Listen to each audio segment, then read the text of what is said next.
What's up, everyone? Justin here. Just had to do a show. Felt like doing a show. I got so angry and fired up and pissed off inside of me watching episode 3 of Who Killed WCW on Vice. Episode 3's was titled New Blood. Well, I got so pissed off I had to do a video about it and give my thoughts on Vince Russo and his run. His horrible, horrible booking and reign of terror and just reign of shit. A lot of his storylines and ideas were all shit. They were all dog shit. They all sucked. He only had one good idea. To make Booker T the World Heavyweight Champion.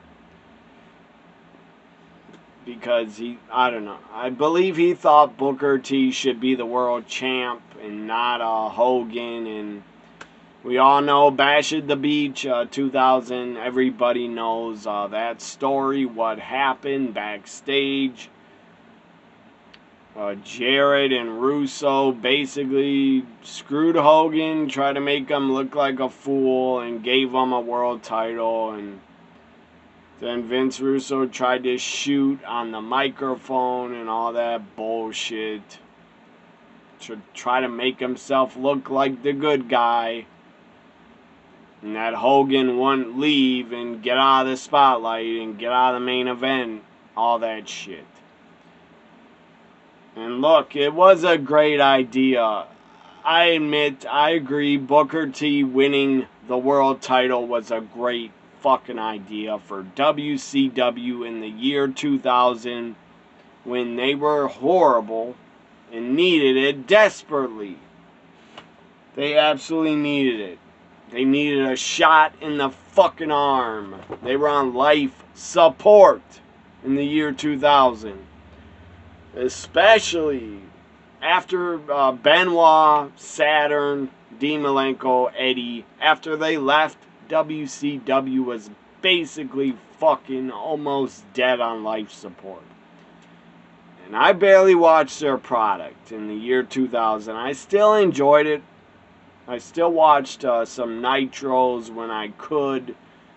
I didn't watch them before WWF Raw, but I'd watch them taped, or when Raw was, remember the dog show? That USA Network used to have the dog show that wouldn't have Raw on Monday, so then I'd watch Nitro. Or when the NBA playoffs were going on, and Nitro was on Tuesdays or Wednesdays, that's when I would watch Nitro live. It was probably taped, but I'd watch it over Raw because it was on a different night. But again, I enjoyed some of Nitro in 2000, but again, I did not like the product as much as I liked WCW in 96, 97, 98. Most of 99, I liked it. But holy fuck, Vince Russo, episode 3, Who Killed WCW? Russo, you're not responsible. I want to say this. Russo's not responsible for 100% killing them and putting them under. He's not. He's not. They probably, Turner, AOL would have dropped WCW anyway. If they never hired Russo, they would have just dropped him anyways, I believe.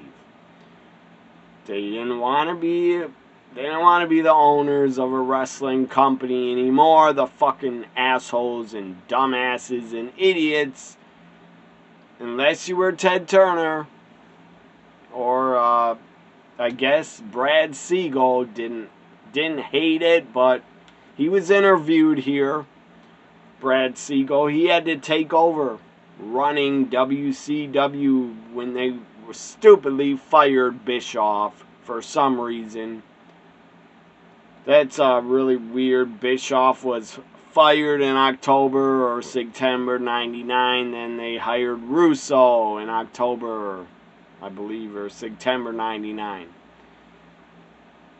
I think Russo left WWF in October 99. Maybe before then, I'm not sure. I don't really care. I don't know Vince Russo's history. I was never a fan of the guy. He only got the Attitude Era over, and it was only successful not because of Russo. He might have done a few things that were good. Few storylines that were good. But I guarantee you, without Vince Russo, the Attitude Era, they didn't need Russo to, as Russo claims before WCW hired him.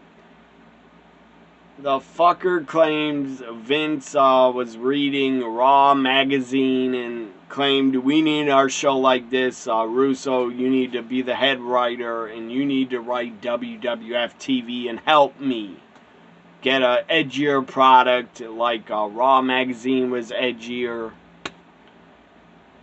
Definitely Raw magazine started getting more edgy in like summer 96.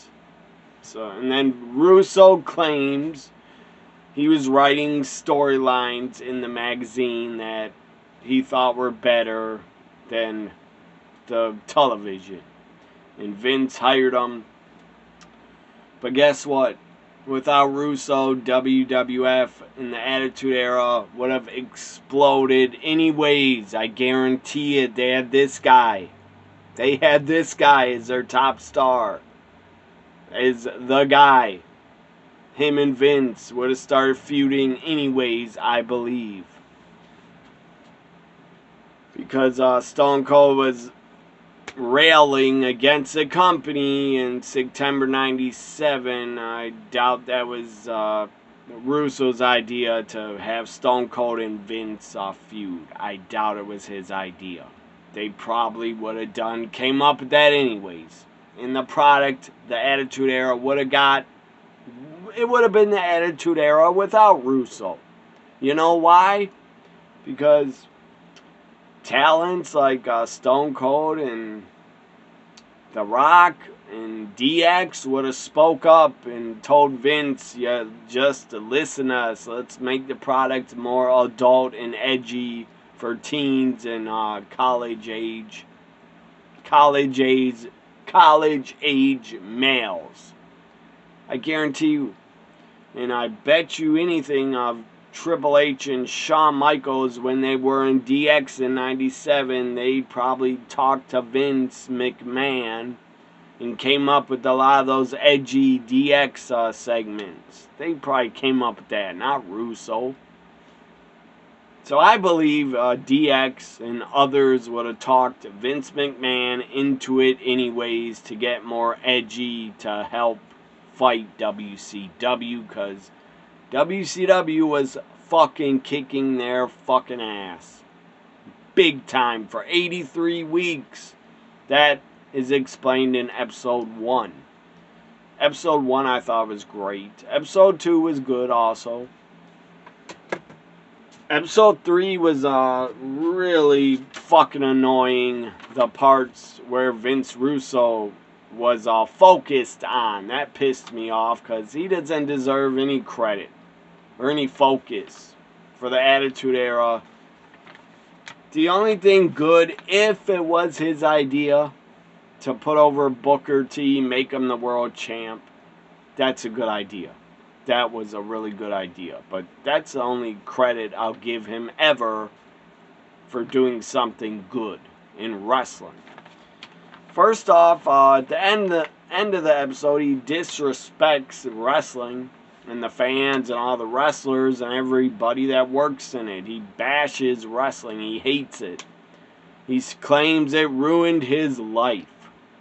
Those years in WCW, he thinks that's what reminds me of why I hate this business, he said. He said he hates the business. He hates wrestling because of the bullshit and politics he had to go through. And I guess a concussion that Goldberg gave him.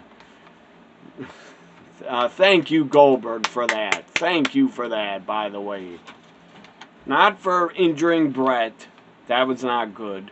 But that was an accident, I believe. But thank you for injuring Russo if you did, Goldberg. And Goldberg said he didn't mean to. I believe him.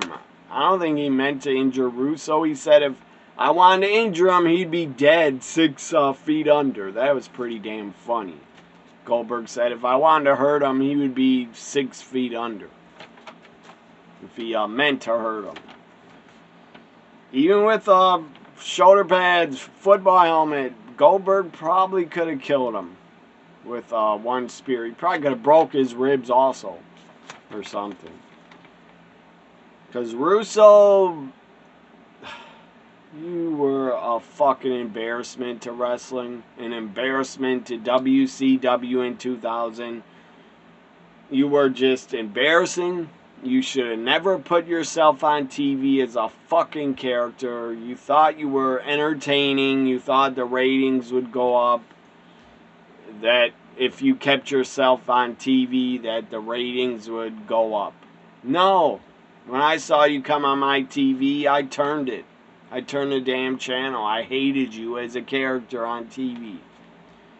First off, you were not a wrestler, you were not a manager, you were not a heel manager or anything. You weren't even like a heel GM.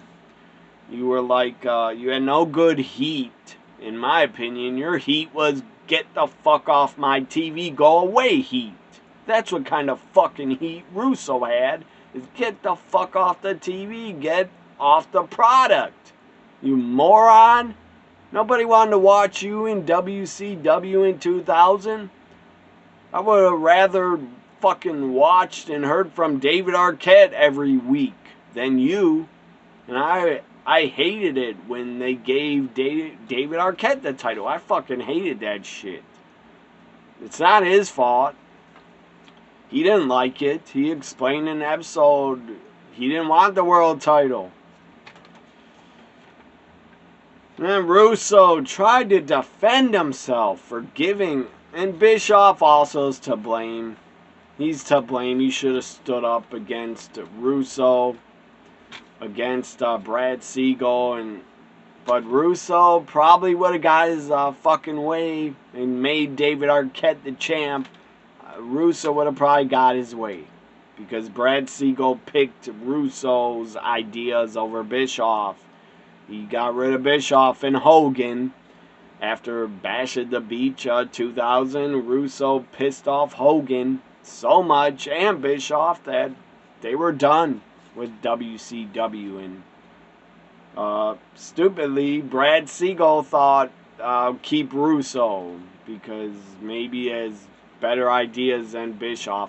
I don't know. Or he picked Russo over Bischoff because Brad Siegel thought Bischoff is too closely attached to Hogan by the hip. I don't know. I don't care, but that was a dumb idea. And then episode 4 probably will talk about the death of WCW and when they died and nobody knew it was the last Nitro. I find that hard to believe. They didn't know who was taking over the company and they also didn't know it was the last Nitro. Really? I'm sure when they came to work, they were told. Probably by Shane McMahon. Bruce Pritchard showed up backstage at the Nitro before it aired, and that fucking shithead, piece of shit, Johnny Ace, was also there. Thank God he's out of wrestling forever. Fuck him. If he didn't do any sexual assault, and wasn't, he already was a fucking ass-kissing fucking clown, creep. He was already just a yes man to Vince McMahon for decades, was Johnny Ace. So I'm glad he's fucking out of wrestling forever. But yeah, if he wasn't guilty of a crime, Johnny Ace, he shouldn't have been in wrestling anyways. He was in it way too long. As an executive, way too fucking long he was in it. For some reason. Probably because he's Vince's yes man. It was just horrible, man. I fucking hated Johnny Ace. John Laurinaitis, fuck you. Go to hell. I never want to see you ever again in wrestling. And my God, the Bella's mother's your wife. I hope she leaves you. Because that woman doesn't deserve to be, or you don't deserve her, actually. I don't know why she would stay with you, but she has, I believe. And man, John Laurinaitis, I guess he got to stay in wrestling as an executive because his brother was Road Warrior Animal. That's probably why he had a job in wrestling so long. He definitely didn't have any fucking brains. He wasn't a creative writer. He wasn't head of creative. What did he contribute? Nothing. Absolutely nothing to wrestling. He didn't contribute as a wrestler ever. In my opinion, he sucked. And he's boring as shit as a wrestler in the late 80s. Dynamic dudes. He sucked fucking ass. He sucked. He's generic. He looked like a fucking generic ass creator wrestler in WWE 2K. That's what he looked like. With a fucking blonde, bleached, blonde mullet. He had no talent. I'm surprised that Shane Douglas survived after teaming with him. Shane Douglas actually became pretty damn good after he got away from Johnny Ace. And then I guess he got super over in Japan for some reason. All Japan Pro Wrestling, he was super over there. I don't know how.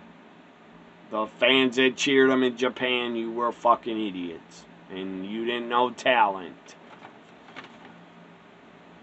Before I get back to Russo in episode 3, because I can talk a lot about this episode 3 and Russo and the horrible, bad, dumb shit he did that was just horrible television, not entertaining, not wrestling, not good storylines. It was just crash TV. It was Jerry Springer on steroids. It was Jerry Springer's show as a wrestling show. That's what he tried to make WCW when he first came. In November, December, or October, November, December, he was let go. Or I guess he's not head of creative anymore by January. And then they say Kevin Sullivan took over. Kevin Sullivan was a damn good booker in 96, 97. I don't know if he booked in 98, but he was a good booker for WCW during the NWO's debut. But the problem was Kevin Sullivan became the booker in January 2000. The problem with that, Benoit, Eddie, Saturn, Dean Malenko didn't like him. They didn't want to work for him as a head booker. So they wanted to be released because Kevin Sullivan, Benoit and him had heat, and I guess they all thought they'd become the Radicals in WWE. They all thought we're going to be held down because we're not top guys. We're mid-carders. We're going to be held down by Kevin Sullivan. So they wanted out. They got their wish. They got released. Stupidly, I think his name was Bill Bush. I don't know if I think he's the president of WCW. Bill Bush just released him, let him go after Chris Benoit won the world title. It sold out 2000. Then you just release him like you didn't even watch the fucking product? Bill Bush? Nobody told you? Oh, Benoit's winning the world title, don't release him. What a moron that guy is. Bill Bush, another idiot. Brad Siegel shouldn't have been involved either in wrestling. They were just television men and executives. I don't care what Brad Siegel did for TNT and by trying to build it up and show a lot of movies. Who cares? Anybody can do that shit. Get a cable channel to get newer movies on it and or buy the rights, and anybody can do that shit if you're an executive. Buy a whole bunch of movies, buy the rights or rent them, however they get them, and put them on your network. Any fucking channel on cable can do that shit to build their channel up. And by the way, nobody watches movies on cable anyways anymore. In 2000 they probably did, and the late 90s. I know I did still, going up to like, I don't know, 2001 maybe. Now I just started renting movies a lot more. But now, nobody watches movies on cable. They'll rent them, or they'll watch them on a streaming service, or they'll go to the fucking theater. So episode 1, I just have a few notes I want to talk about. Episode 1, Conan said it best. He definitely said it best. He said the talent in WCW and Turner, we were our own worst enemy. And the executives at Turner did not want us. Anyways, that's damn true. They definitely did not want them. So the Turner executives that did not want wrestling after it was becoming hot as hell and profitable in 96, 97, 98. Even the start of 99, they had good crowds for their pay-per-views and nitros. The executives, this is my feelings towards them. The executives at Turner that were dumbasses that did not like wrestling, and no matter how big a ratings got, they still didn't like it. They still didn't want it on TNT. Fuck you all. I hope you're doing horrible and not being successful. I hope you're doing bad in your life. Brad Siegel, I guess, is successful doing, I think, a Broadway show. I don't give a fuck what he does. But yeah, the executives that helped kill WCW because they didn't want it. They took their budget away. They created standards and practices. They did everything possible just about to try to kill it. But thankfully, Ted Turner, that guy loved wrestling. It built his network, TBS. Probably had the highest fucking ratings out of any other movies or shows on TBS. Ted Turner, thank you for keeping wrestling alive as long as you could on your networks until you lost power. And I don't know how the fuck he lost power. He lost a lot of power when the merger happened between Time Warner and AOL. Ted Turner had no power, so he couldn't even help WCW anymore. Couldn't save them or anything. Also in episode 1,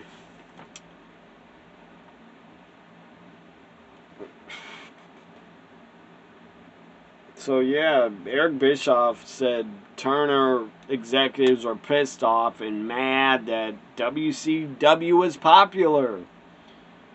They were fucking with Eric Bischoff's budget for WCW. I mean, geez, Bischoff had a ton of great ideas when WCW started to be number one in the fall and summer of 96. Live Monday Nitros, that was a great idea because WWF was taped all the time, or like live once a month maybe, and they taped like 3 other Raws. So live Nitros, great idea. Turning Sting into the Crow, great idea, but Scott Hall came up with it and told Sting, you need to watch the movie The Crow and you should become the Crow. And it fucking worked big time. It shot new life into Sting. He fucking reinvented himself as a Crow. And then he lived off the Crow character for well over another decade when he's into TNA. And then he became Joker Sting and reinvented himself again. Then Bischoff, this was dirty, but you gotta be dirty when you're competing, when you're live against each other, head to head. He gave away spoilers. That was funny as hell. I couldn't believe it when I heard he was giving away spoilers. I was like 12 or 13 years old, and I just thought it was funny. But I was a WWF guy, so I kind of did not like Bischoff giving away spoilers.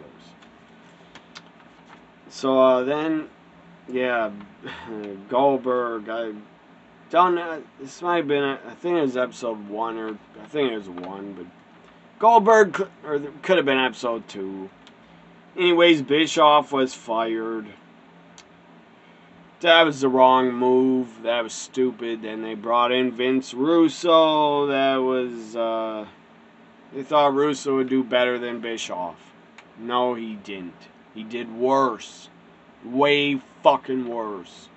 The bad things Bischoff did and agreed to, he probably listened to Hogan too much. But I don't blame him. Hogan joining the NWO made his company number 1. His product, number 1. So I don't blame Bischoff for listening to Hogan, because they were drawing a ton of money selling out arenas during the NWO's run from 96 to end of 98, let's say. End of 98, at Starrcade 98, the wheels start to fall off. They explained in episode 1, Starrcade 97 was not good. It was not a good finish. It was stupid. It was. I don't know why they brought in Bret Hart to be a fucking guest ref. That was horrible. That was dumb. They should have had Bret Hart on commentary, or sitting in the crowd and fucking watching Hogan and Sting.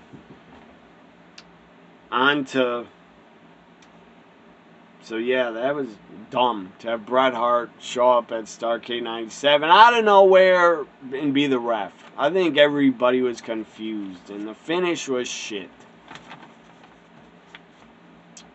It was not good, but there's a lot of reasons for that. Starrcade 97, bad finish. Hogan and Bischoff try to blame Sting and act like Sting was out of it, not into the match, and I guess they thought he looked out of shape because he didn't have a tan. I don't fucking know, but Hogan didn't feel like dropping the title to him, but he did anyways, even though it was a bad, weird, fluky finish. Sting still held up the damn title at the end of Starrcade 97. A lot of the fans are still, I'd say 90% were happy that officially they gave Sting the world title. He was world champ. And him and Hogan, I swear this happened. The Nitro after Starrcade 97, they had Hogan and Sting for the world title, I believe. Or Sting just did a run-in, started beating up Hogan. It might have been an official match. I don't remember. I would have to watch it back. All I know is Sting was beating up Hogan, hit a stinger splash, and Nitro then just went the fuck off the air. What the fuck was that? They're like, we gotta go! They ran out of time? That was stupid. But, yeah.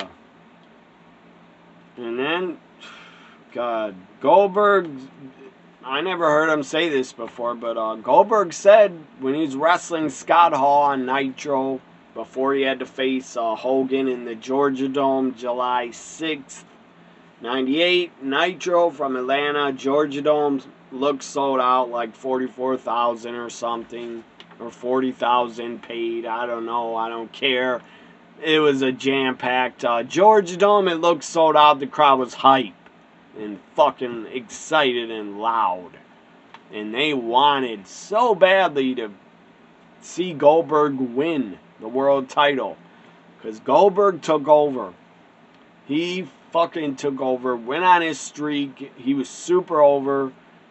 Yeah, the guy couldn't wrestle more than 3 to 5 minutes, but he didn't have to. It worked. Spear, jackhammer, destroying guys, destroying mid-carders, destroying jobbers, whatever you want to call them, mid-carders, jobbers.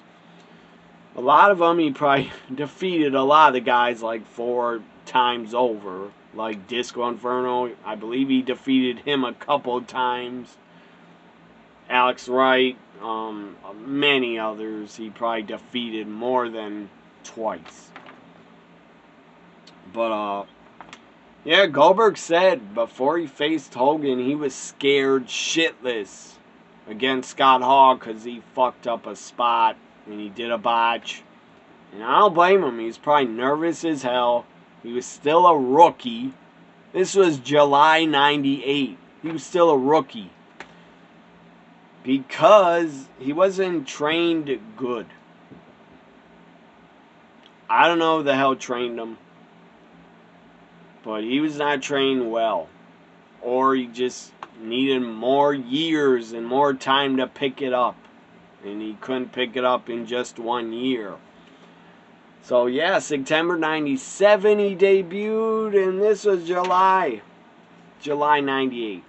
He was not ready for the world title, but he got it anyway.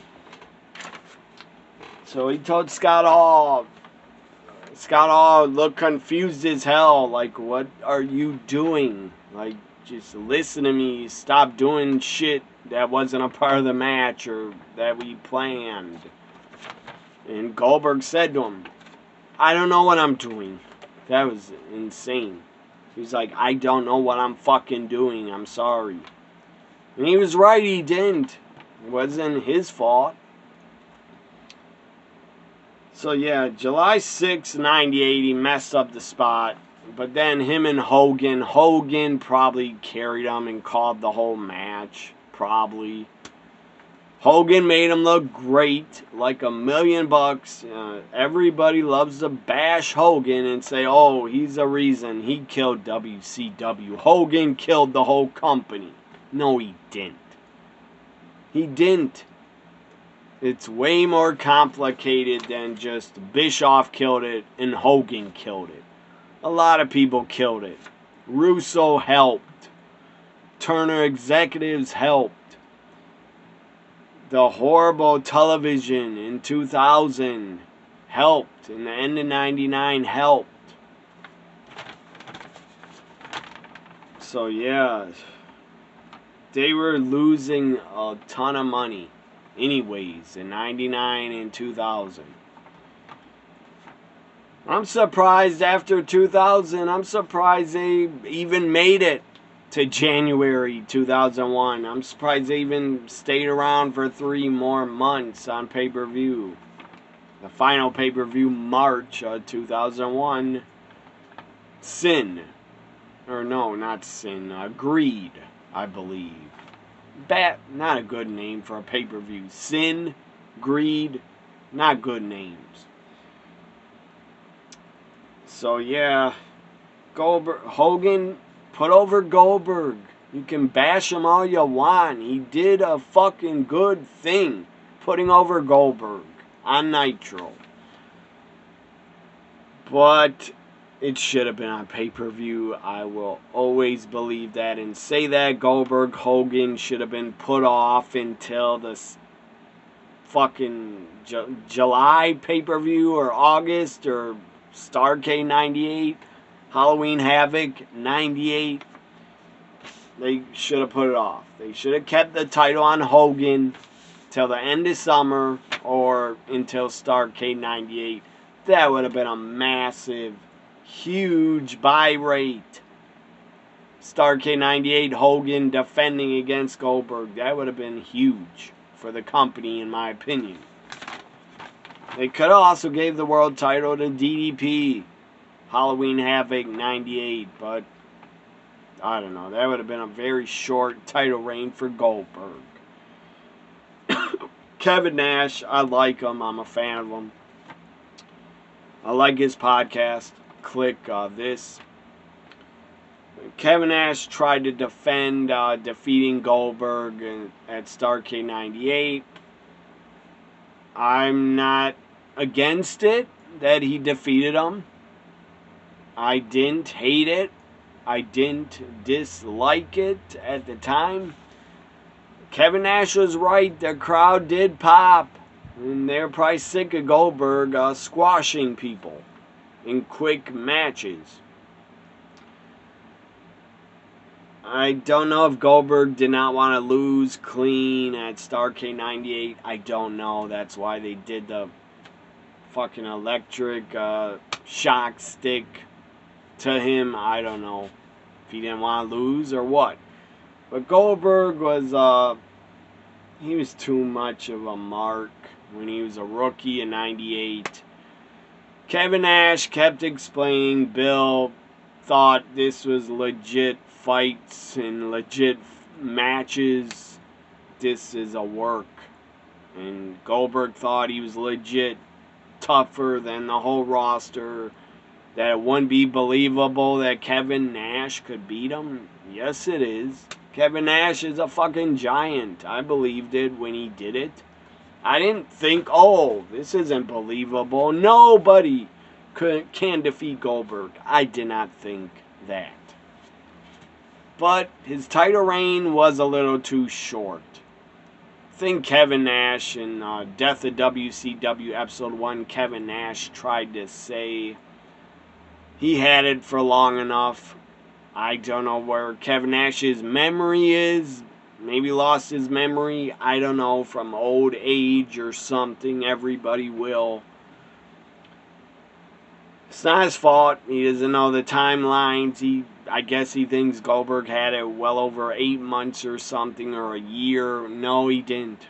He had it from July until December 98. That's a pretty short title reign, in my opinion. They should have kept it on Goldberg until like March 99 or something. But I wasn't against him losing. It's not like I was not a huge Goldberg mark. I thought he was cool. How he was smashing people. I loved it. But I was not a huge fan of him. And a huge mark for him. I was more of a mark for this guy. Way over Goldberg.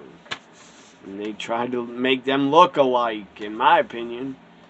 And Kevin Sullivan, I think, said in episode 1, we just wanted him with black boots and black tights. Well, yeah. Probably because you wanted people to think, oh, that looks like Stone